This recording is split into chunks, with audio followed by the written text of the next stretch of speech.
Les réunions de crise s'enchaînent au siège d'Action contre la faim.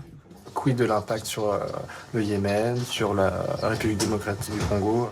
Le gel des financements de l'agence américaine USAID est vécu ici comme une déflagration. Pour l'ONG, c'est une coupe nette de 30% de son budget. Pour Action contre la faim, l'aide américaine représente 120 millions d'euros pour 2025, c'était nos prévisions.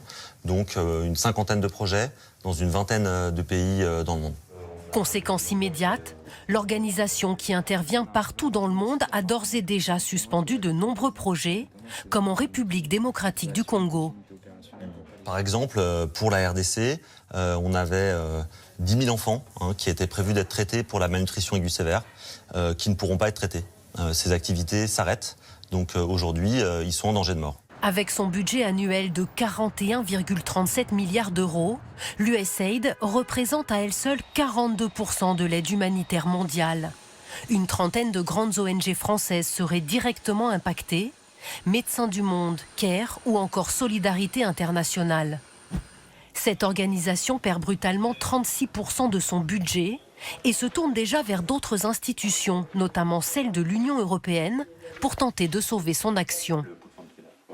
Ce qu'on va aller faire aujourd'hui, c'est évidemment aller voir les autres bailleurs de fonds et leur dire « aidez-nous à faire face à cette interruption brutale, aidez-nous à aller chercher d'autres moyens demain pour faire en sorte que cette aide continue ».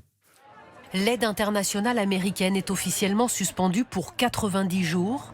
Malgré les inquiétudes et les contestations, personne ne peut dire si elle sera rétablie.